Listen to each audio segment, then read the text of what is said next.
Niteka n'umunezero nsubire ngusuhuze nkwakaze nshuti mukunzi wacu wowe bandanya kubana natwe ngaha kuri Nombonesha kure igushikiriza amakuru ibiganiro ndetse n'inkuru bigezweho biriko bivugwa irya nino mu gihugu c'u Burundi no hakurya y'imbibe z'igihugu c'u Burundi mu yandi makungu ndaguhaye kaze ndaguhaye mwiriwe cange mwaramutse bivanye naho dukurikira uherereye kuri uwu munsi wa kane igenekerezo rya 11 ndamukiza 2024 ico utegerezwa gusa no gufyonda sabone canke subscribe nawe utarafyonda ko hamwe ukabandanya ushikirwa n'amakuru ibiganiro ndetse n'inkuru tubandanya gushikiriza umuryango wa Perezida Ntaryamira ntiwigeze uhabwa impozamarira igenekerezo rya gatandatu ukwezi kwa kane kwa 2024 imyaka 30 yararumanye Perezida Cyprien Ntaryamira yahoze atwara Uburundi yitavye Imana Perezida Ntaryamira yaguye mu ndege yahenukiye i Kanombe mu Rwanda kumwe na mugenzi we w'ico gihugu Juvenal Habyarimana kuva mu mwaka w'1994 Silvana Ntaryamira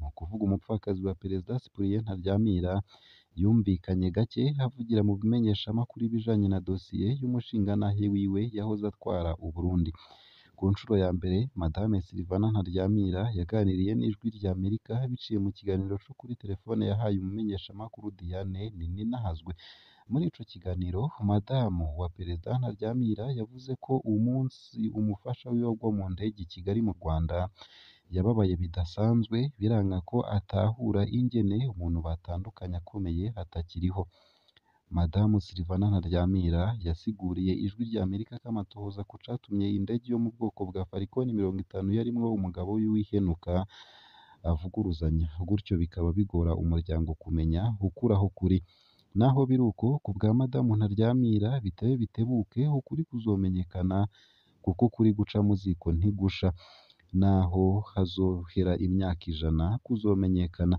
mu makuru umutambukanyi wa Perezida Ntaryamira yahaye ijwi rya Amerika harimwo ayajanye n'indishi yahawe abari mu ndege yaguyemwo umushinganahe wiwe Madamu Silvana Ntaryamira yasiguye ko indege umunega wiwe yaguyemwo yari ifise ubwishingizi bwa sosiyete yo mu Rwanda Sonarwa nayo ikaba yari ifise ubwishingizi assurance bwo mu Bwongereza Madame Silvana Ntaryamira yagize ati imiryango y'abafaransa batatu bari batwaye irya ndege bararonyejwe impozamarira iy'abarundi batatu hatari ba perezida bari bayirimwo nayo nyene iraronka u Rwanda rufatira iyo umuryango wa Perezida Habyarimana natwe nk'umuryango wa Ntaryamira uwo twari twatoye ngo aduserukire mu rubanza yabanje kutubesha ko Sonarwa yahaye inshumbusho yacu u Rwanda ariko mu nyuma Sonarwa iza kuduha ivyemezo ko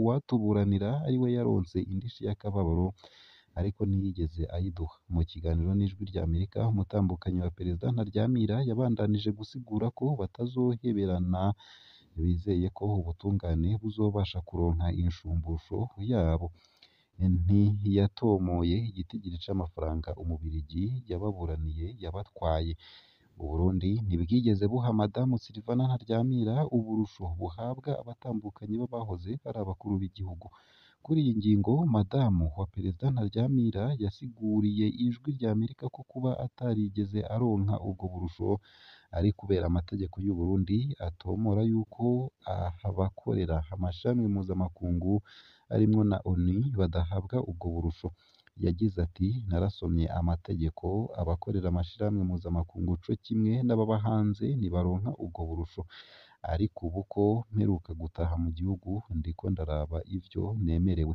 umupfakazi Silvana Ntaryamira ari mu karuhuko k'izabukuru inyuma yo gukorera ishami rya ONU ryitaho uburimyi FAO nayo mu yandi makuru ariko avugwa hanze y'imbibe z'igihugu c'u Burundi nuko Imaheba mwikambi haye indaro impunzi mu gihugu ca Zambia habonetse umurongozi mushasha bikaba bitanga umwizero ikambi ya Maheba muri Zambia ubifise indongozi nshasha yagenywe n'umushikiranganje w'intwaro yo hagati mu gihugu n'umutekano impunzi zivuma uburongozi bwahahora zibona ko ataco zishoboye zizeye ko hazoba akarusho mu kubaho kwazo iyo ndongozi nshasha y'ikambi bita Refugee Officer mu ikambi ya Maheba si mushasha mu karere mu buzima bw'impunzi kuko aturuka i Mayukwayukwa, iyindi kambi nini yo muri Zambia aho yari aserukira leta akaba n'umukuru w'iyo kambi. Ntaramara ukwezi arongoye ikambi ya Maheba ariko impunzi ziramaze gushima ubutwari bwiwe mu kwakira abantu. Ni ukuri arumviriza kandi aratorera umuti ibibazo byacu byose aha mu ikambi. Ntarungika abantu kandi hariho inyishu zishoboka. Haraciye ubwenge kandi twizeye ko azoguma uko akaba ariko impunzi zikeza. Aratanga umwizero. Uko biri kose nico gituma ubu abantu benshi baja kumusaba ubufasha banezerewe. Rero umurongo muremure wama uri imbere y'ibiro vyiwe. Uko akaba ariko vyongerwako n'abandi baba i Maheba. Ku bw'izo mpunzi ingorane ni nyinshi kuko ashikiye mu kibanza catanye bikazomusaba inguvu nyinshi. Uwo yasubiriye ntiyatwitaho. Imyaka 5 yamaze arongoye ikambi ya Maheba yaranzwe n'amabi menshi. Impunzi zarapfungiwe ubusa, ukwikwega kw'intwaro mu gutanga zimwe mu mpapuro ku ruhusha rwo gusohoka, kudafasha abafise amikoro make, nta gutunganya neza ibikenewe, akamwana wa mama, kwirukana abakozi agasakisaki na cane cane abarundi n'abanyekongo. Nuko akaba ariko bamwagiriza. Ibisata vy'amagara y'abantu n'indero birimwo ingorane nyinshi. Nta miti mu mavuriro, nta bakirungikwa inyuma y'ikambi, nta bagisaba ubwenegihugu, abajejwe amashure yisumbuye binjira bigoranye mu makaminuza ndetse n'ibindi. Muri make ubuzima bwaragoreshejwe n'ubwo burongozi. Uko akaba ariko izo mpunzi zimwagiriza. Zisaba umushasha kugerageza gutorera umuti ico kibazo kuko nk'uko bavyemeza byose ntibishoboka gutorerwa umuti mu mwanya umwe. Mu nama yagiranye n'abarongoye amazone n'ibisagara, uwo mukuru w'ikambi mushasha yemeye ko hari ivyo agiye guhindura uko bimukundiye. Tuhari kubw'ineza y'impunzi. Uko akaba ariko yahumurije. Ikambi ya Maheba womenya ko iharurwamwo ibihumbi birenga 27 vy'impunzi harimwo ibihumbi 3 vy'abarundi. Nayo mu yandi makuru ariko avugwa hanze y'imbibe z'igihugu c'u Burundi nuko muri Tanzania ishirahamwe ry'abagiraneza Help Age International ryiteguriye gufasha impunzi ziri mu zabukuru n'abagendana ubumuga. Ishirahamwe ry'abagiraneza Help Age International riherutse kumenyesha ko ryiteguriye gufasha neza impunzi z'abarundi ziri mu zabukuru, abagendana ubumuga n'abantu bagendana indwara zidakira. Muri iki kiringo abategetsi ba Tanzania berekanye ko bashaka kuzokugara amakambi 2 arimwo impunzi z'abarundi imbere y'uko uyu mwaka urangira. Umwe wese azoronka amafaranga 200,000. Ku bwa Help Age International, abasaza, abagendana ubumuga n'abantu bagendana indwara zidakira bategerezwa gufashwa kugira ngo batahuke mu iteka. Muri iki gihe vyibonekeza ko abategetsi ba Tanzania batangaza ko impunzi z'abarundi bose bategerezwa kuba batahutse imbere y'uko ukwezi kwa Gitugutu uyu mwaka kurangira, bidategerezwa gufatwa minenerwe. Iryo shirahamwe rivuga ko umuntu wese azoronka impamba y'amafaranga 200,000. Ayo mafaranga yiyongera ku bihumbi 500 HCR isanzwe itekerera buri mpunzi yitahutse ku gushaka kwayo. Aya akaba ari impamba yo gutahuka. John Warioba Mwita asanzwe ari umugenduzi ajejwe impunzi mu karere ka Kigoma mu buraruko bushira uburengero bwa Tanzania, aho amakambi y'impunzi z'abarundi i Nyarugusu na Nduta ari, avuga hadaca irya nino. Impunzi z'abarundi zitegerezwa kuba zasubiye iwabo imbere y'impera za Gitugutu 2024 kubera ko batashoboye gutahuka mu myaka 6 bahawe ngo batahuke ku gushaka kwabo, kuko vyarashoboka. Uko akaba ariko aheruka kuvuga mu nama ari kumwe n'abaserukira impunzi n'abategetsi ba Tanzania mu ikambi ya Nyarugusu. Yavuze ashimitse ko ivyo babigiye inama na leta y'u Burundi na HCR. Abasaza, abagendana ubumuga n'abagendana indwara zidakira bayagiye SOS Media Burundi dukesha iyi nkuru, bavuga ko ico bakeneye atari iyo mpamba yo gutahuka batekererwa.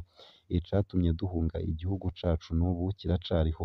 HCR yategerezwa kutwumviriza aho kwihutira kuducura ku ngufu. Uko akaba ariko bavuze. Kubw'ivyo leta ya Tanzania itegekanya SOS Media Burundi yiboneye Ayo makambi abiri y'impunzi z'Abarundi ya Nduta ndetse na Nyarugusu hategerezwa kuba yugaye imbere y'impera za gitugutu uyu mwaka. Mu mwaka w'ibihumbi bibiri na mirongo ibiri na kabiri hari hugawe ikambi ya Mutenderi nayo nyene yarimwo impunzi z'Abarundi. Tanzania irimwo impunzi z'Abarundi zirenga ibihumbi 130 kubw'ibiharuro bitangwa na HCR. Benshi bahunze urwimo rwo mu mwaka w'ibihumbi 2015 rwatewe n'ikiringo kitahurijweko c'umukuru w'igihugu Pierre Nkurunziza. Ngaha akaba ariho nsoreje ano makuru nari naguteguriye ariko avugwa irya nino mu gihugu c'u Burundi ndetse no hakurya y'imbibe z'igihugu c'u Burundi mu yandi makungu. Ico utegerezwa gusa ni ukubandanya kumwe natwe, ni ukumanuka munsi y'ino video hama ugafyona imbere y'ijambo Isange TV. Haraba handitse ijambo s'abonner canke subscribe, urafyondako hama uba udushikirije intererano yawe yo kuja turakuronsa amakuru, ibiganiro ndetse n'inkuru tubandanya gushikiriza.